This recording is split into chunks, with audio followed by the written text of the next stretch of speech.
Saya percaya bahwa juga dokter diberikan pengetahuan itu juga diilhami oleh Tuhan supaya apa? Supaya orang-orang yang sedang menuju prosesnya memiliki iman bahwa Tuhan menyembuhkan sehingga dia memperoleh mujizat, eh, prosesnya untuk ke arah seperti itu juga ada dukungan dokter yang memberi diilhami Tuhan bahwa secara medis bisa disembuhkan dengan seperti ini gitu ya Bapak Ibu Saudara sekalian.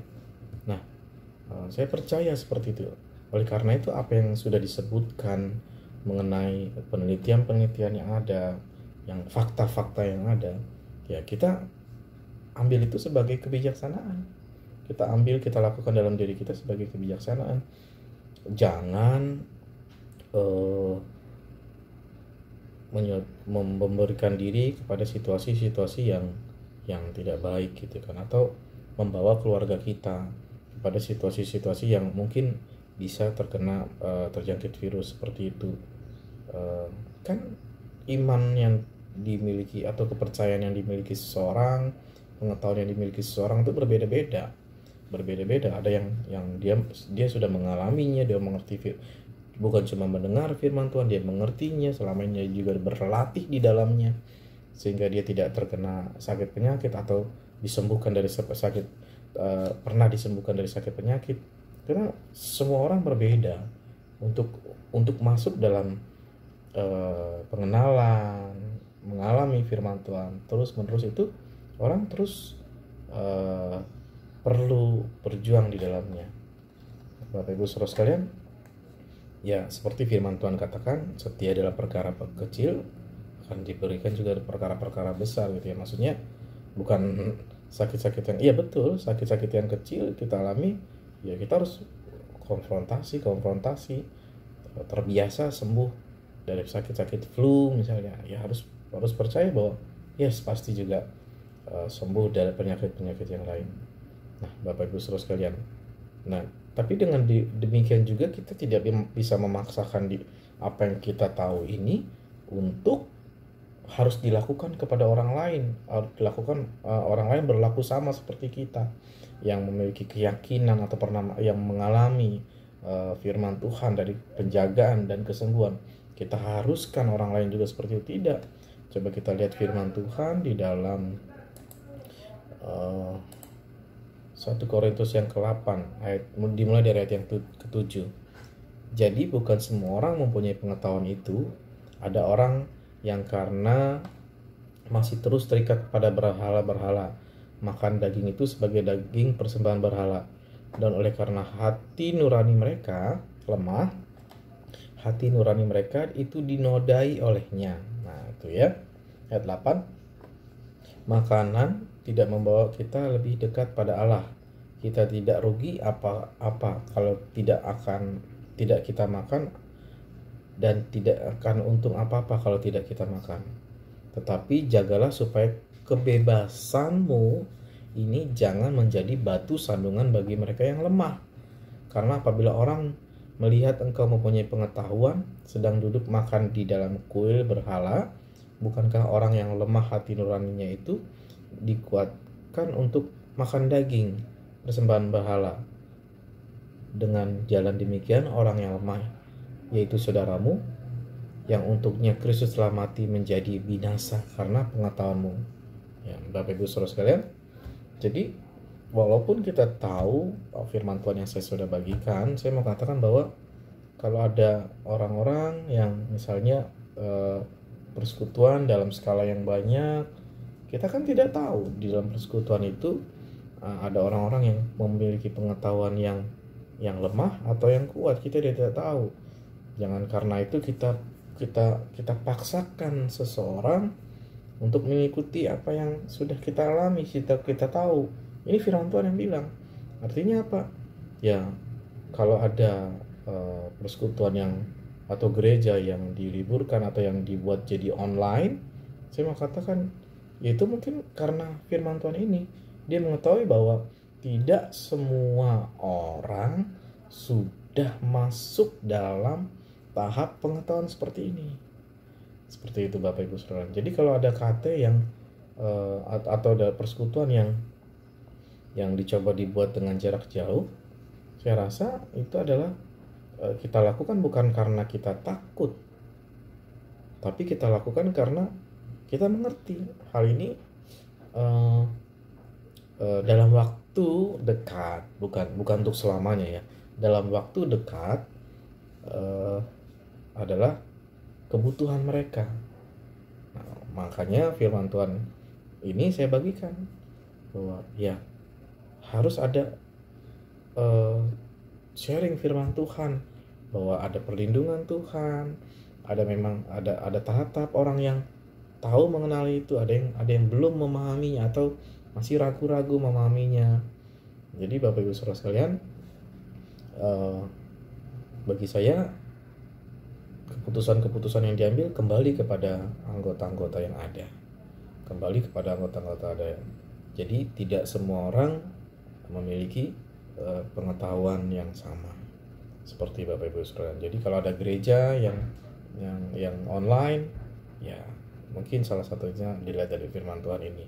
Tapi kalau ada orang ya gereja yang membuat tetap jalan, saya merasa bahwa mereka juga memikirkan untuk bijaksana bagaimana menjaga jarak, bagaimana menjaga higienis tangan, bagaimana ya juga tidak bersalaman.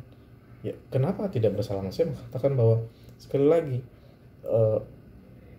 bagi orang-orang yang tahu dan mengalami terus-menerus perlindungan Tuhan, dia yakin tidak sakit. Tapi kan waktu dia bersalaman dengan orang lain dan orang lain yang belum masuk kepada pengetahuan seperti itu, kita tidak terjangkit, tapi bisa jadi kita jadi perantara. Nah, kesian yang seperti itu. Kesian orang-orang yang seperti itu. Nah, Bapak Ibu Saudara sekalian, juga ada yang mengatakan bahwa ini adalah hukuman dari Tuhan.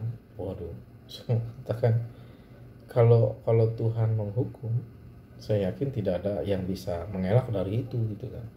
Ya kenapa kalau Tuhan menghukum ada yang sudah sembuh? Saya mengatakan kalau Tuhan menghukum ya udah tidak ada. Lalu mengapa ini terjadi? Ini terjadi karena hukum yang sudah dibuat berjalan. Ini sama seperti hukum gravitasi, bahwa kalau ada orang yang lompat dari ketinggian dia akan jatuh ke bawah. Kalau ada kuman yang terus atau virus yang terus berkembang biak, yang terus berevolusi dan akhirnya seperti itu tidak dihentikan, ya bisa jadi seperti itu. Yang tadinya hanya di hewan, kalau ternyata dia bisa ke manusia, virus ini saya katakan ya itu hukumnya, gitu kan. Bahkan Tuhan Yesus sendiri tidak menghilangkan hukum. Ketika manusia jatuh dalam dosa, dia tahu hukumnya adalah harus ada yang dikorbankan. Dia melihat bahwa tidak ada satupun yang dapat menebus dosa manusia untuk sebagai pengganti gitu ya. Korban apa di dunia ini? Tidak ada, kecuali yang lebih mahal daripada segala yang ada di dunia, yang lebih mahal daripada manusia itu sendiri, yaitu Tuhan itu sendiri. Dia turun melalui firman Tuhan, dikandung daripada Roh Kudus dan menjelma sebagai manusia. Jadi dia itu Tuhan. Firman Tuhan kadang pada mulanya adalah firman, dan firman itu adalah Allah sendiri. Waktu difirmankan kepada Maria, itu artinya Tuhan. Alkitab yang kita baca, firman Tuhan yang kita baca adalah Tuhan sendiri yang berbicara kepada kita. Alkitab yang diilhami dengan Roh Kudus. Saya mau katakan, jadi Bapak Ibu Saudara sekalian, Tuhan sendiri tidak semena-mena menghapus hukum yang sudah dibuat. Karena apa? Dengan demikian dunia bisa berjalan dengan baik. Saya mau ceritakan tentang hukum. Tuhan itu menciptakan langit dan bumi dengan hukum-hukumnya ada. Dia tidak melulu mengkreat atau menciptakan pohon lagi, tidak. Dia menciptakan, kita bacakan di dalam Kejadian 1. Ya, saya buka dulu Kejadian 1, 2.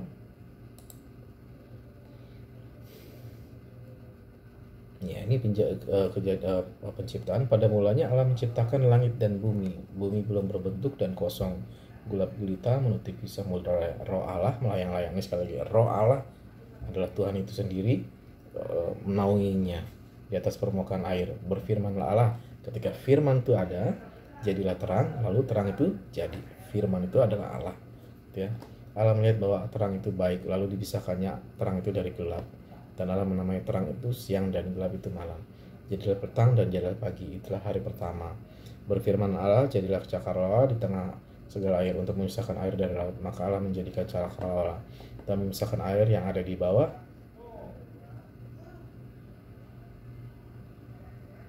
cakrawala itu dari air yang di atasnya, dan jadilah demikian. Lalu Allah menamai cakrawala itu langit. Jadilah petang dan jadilah pagi, itulah hari kedua. Berfirmanlah Allah, hendaklah segala air di bawah langit berkumpul suatu tempat, sehingga kelihatan yang kering, dan jadilah demikian. Lalu Allah menamai kering itu darat, dan kumpulan air itu dinamainya laut. Allah melihat bahwa semuanya itu baik. Berfirman ayat 11, berfirman Allah, hendaklah tanah menumbuhkan tunas-tunas muda, tumbuh-tumbuhan yang berbiji, segala jenis pohon buah-buahan yang menghasilkan buah yang berbiji, supaya ada tumbuhan di bumi, dan jadilah demikian. Nah, jadi Tuhan tuh meng-create itu sudah memikirkan jangka seterusnya. Waktu dia ciptakan pohon, bukan pohon nanti diciptakan pohon lagi, enggak, dia ciptakan pohon itu dengan sistem-sistemnya. Dia bisa menghasilkan buah dan menghasilkan biji, dan nanti ya itu akan timbul pohon kembali, tumbuh pohon kembali. Sistem yang dibuat, dunia ini juga sistem yang dibuat sama Tuhan, sistem. Cuma luar biasa Tuhan kita itu ketika dia membuat suatu sistem, ketika ada sesuatu yang keluar daripada rencananya, dia buat plan B. Saya katakan tadi bahwa manusia itu direncanakan Tuhan untuk bersekutu dengan Tuhan, hidup kudus di dalam Tuhan, menikmati segala berkat dan anugerahnya daripada Tuhan. Tapi manusia itu punya kehendak bebas dan jatuh ke dalam dosa. Dia tahu untuk itu harus ada korban, dan Tuhan bukan semena-mena. Dia turun ke dunia ini menjadi korban supaya setiap orang diselamatkan. Yang percaya kepada Yesus adalah Tuhan yang turun dari surga untuk membayar dosa-dosa, menjadi korban, diselamatkan. Bapak Ibu Saudara sekalian, bahwa kita melihat bahwa apa yang terjadi saat ini adalah hukum yang sudah dibuat. Kalau orang sembarangan ya seperti itu. Kalau misalnya banjir terjadi karena tidak ada penyerapan, terus dibilang bahwa Tuhan menghukum, tidak. Kalau tidak ada yang diserap, ya tidak, air itu akan menggenang, dan kalau banyak akan terjadi banjir. Kenapa ada pencairan di kutub es, kutub utara, kutub selatan? Saya katakan karena panas dunia ini sudah terjadi, tidak ada lagi penghijauan ada, maksud saya, tapi pengurangan yang sangat drastis hingga sangat panas, jadilah pencairan es. Bapak Ibu Saudara sekalian, kita mengerti hal tersebut. Oleh karena itu, jadilah bijaksana, jadilah orang-orang yang mengerti firman Tuhan. Kalau Tuhan itu tidak menghukum, itu karena hukum yang sudah ada diciptakan, bahkan dia sendiri mau berkorban. Lalu dikatakan begini, bahwa apakah Tuhan marah? Tidak, oleh karena Tuhan marah, bukan. Ini sekali lagi oleh karena sebab-sebab yang terjadi karena kita tidak mengerti dengan bijaksana. Nah, demikian Bapak Ibu Saudara sekalian, saya berharap bahwa kita tidak masuk dalam kekhawatiran demi kekhawatiran. Dengan informasi yang ada, kita bisa merenungkan firman Tuhan, mengisi waktu kita dengan tepat. Yang bertugas juga mengerti firman Tuhan di garda terdepan, bagaimana menghadapi, menjadi pahlawan-pahlawan bagi seluruh dunia bahkan, gitu ya. Jadi kita bisa mengambil sikap yang benar. Lalu pertama, kita tidak takut, tapi kita juga bijaksana, gitu ya. Lalu yang ketiga juga, kita tidak bisa memaksakan apa yang kita tahu untuk dapat dilakukan oleh orang lain.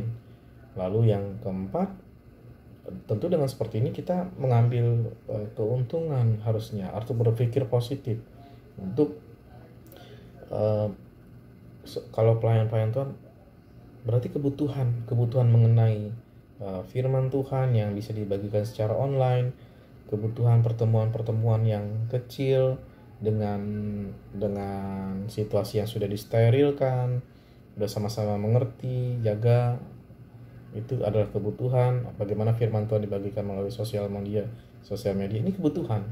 Saya yakin ini adalah menjadi kegerakan buat setiap kita. Terima kasih, memberkati, Tuhan Yesus memberkati. Amin.